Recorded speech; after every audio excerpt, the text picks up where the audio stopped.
Il existe pas mal de définitions de la créativité, autant qu'il y a d'auteurs qui peuvent la traiter.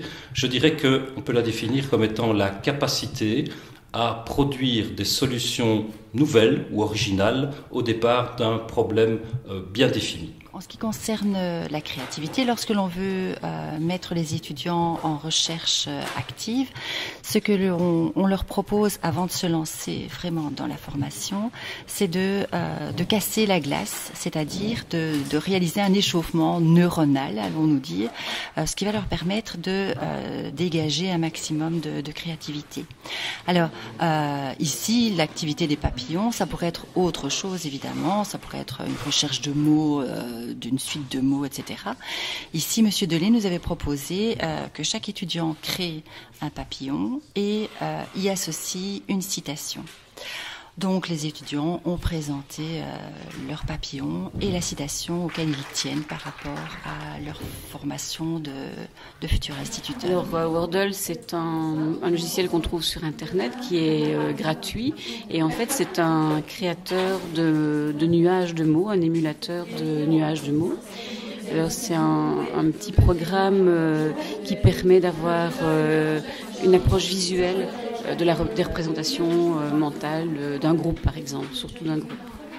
Je suis de ceux qui pensent que les techniques de l'information et de la communication, on utilise chez nous des tableaux interactifs, des tablettes par exemple, des ordinateurs bien sûr, peuvent permettre d'obtenir un plus au niveau pédagogique. Mais ce n'est pas un plus à chercher systématiquement. Je crois que dans certains cas, on peut obtenir de beaux résultats et peut-être de meilleurs résultats grâce à l'utilisation de l'outil informatique, mais ça n'est pas une règle de base. Je crois qu'on doit chercher à être créatif, développer de nouveaux outils et bien entendu essayer de voir quelles sont les plus-values associées à l'utilisation des techniques de l'information et de la communication. Donc on met les étudiants dans 4 situations différentes dans lesquelles ils ont des chapeaux différents. Donc le chapeau de l'explorateur d'abord où ils vont collecter des données. Ensuite le chapeau de l'artiste où ils vont essayer de partir dans plusieurs sens différents pour imaginer des situations à partir des données récoltées. Ensuite, ils doivent prendre le chapeau du juge et là, c'est vraiment essayer de se dire, tiens, les idées que j'ai eues en tant qu'artiste, est-ce qu'elles sont réalisables, est-ce qu'elles sont efficaces, et en choisir une qu'ils vont développer. Et le dernier chapeau, c'est le chapeau du conquérant, et donc là, c'est le moment où ils vont pouvoir présenter leur activité, celle qu'ils ont choisie, qui est la plus efficace, qui est la plus pertinente. Alors nous, on a choisi l'école de la gare parce qu'en fait, ce serait une école où ils pourraient voyager en permanence. Ils pourraient s'arrêter à plusieurs endroits pour visiter des bibliothèques, la forêt, la campagne. Donc, ils pourraient s'arrêter à volonté et profiter un maximum de l'espace qu'il y a autour d'eux. Ils pourraient aussi ramener un certain bagage, donc du matériel, des outils qui leur permettraient d'apprendre des choses dans ces différents lieux. Ce serait aussi une école qui est très organisée, donc chaque wagon serait un coin bien spécifique comme le coin peinture, le labo scientifique où ils pourraient vraiment apprendre différentes choses. Et alors les enfants ne seraient jamais tout seuls parce que le train c'est plus convivial, on est par petites banquettes de 4, de 2 et donc ce serait une école où ils apprennent vraiment plein de choses tout en voyageant. Le but, c'était vraiment qu'ils puissent sortir de ce qu'ils connaissent pour faire une école la plus idéale possible, en sachant qu'ils avaient des contraintes, comme par exemple l'absence d'électricité, l'absence de professeurs en présentiel, l'absence d'environnement, ou la présence de parents à l'école, etc. Donc le but, c'était vraiment qu'ils puissent prendre en compte ces contraintes-là pour créer une école. Donc au départ, on les a laissés se débrouiller un petit peu, puis on a amené des techniques comme le brainstorming, et là, ils ont pu amener d'autres idées.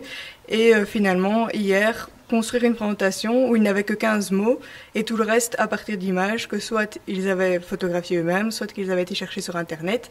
Et le but était vraiment de faire une présentation autrement, en prenant le point de vue d'un acteur de l'école et d'être le plus créatif possible. Et donc certains s'en sont vraiment très très bien sortis, d'autres sont quand même sortis de leur coquille assez bien, donc il y a quand même une progression au niveau de leur attitude créative en tout cas.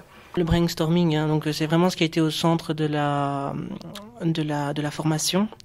Personnellement, je disais jamais ce système. En fait, je faisais tout de mémoire. Donc, quand j'ai une idée de leçon, ça vient tout seul. Je ne me force pas pour les idées de leçon.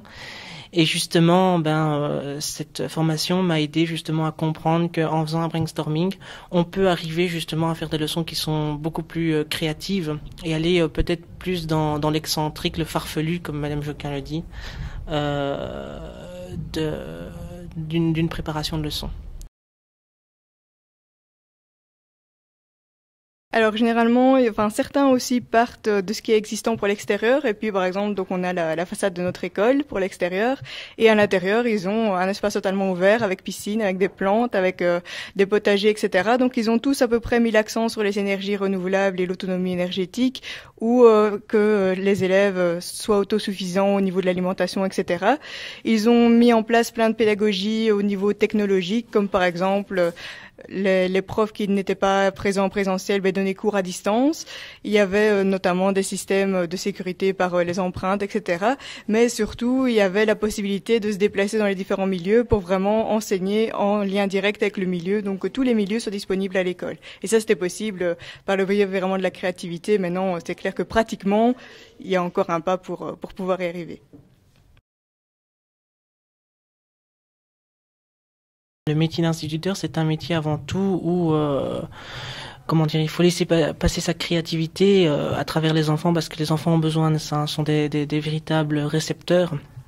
Et je considère, en tant qu'enseignant, que je ne dois pas avoir peur, de me rendre ridicule ou quoi que ce soit. Le ridicule ne tue personne. Donc justement, c'est quelque chose que j'ai tenu à faire. Donc mes collègues m'ont dit oui, ce serait bien de mettre des déguisements. Et moi j'ai insisté là-dessus. J'ai dit oui, pourquoi pas. Et comme j'ai fait du théâtre aussi, ça m'aide à justement libérer cette créativité qui est en moi. Et j'adore ce genre d'activité. Donc il y a 3 implantations dans la catégorie pédagogique, l'implantation de Morlanlouet, l'implantation de Marcinelle et l'implantation de Mons. Toutes 3 accueillent la formation des institutrices et des instituteurs primaires. Alors l'idée était de faire une inauguration dans le local qui serait le plus rapidement équipé, et nous avons choisi, sagement je pense, de travailler sur le local montois. Il est un fait certain que Morlanlouet et Marcinelle sont en bonne voie dans ce cadre-là.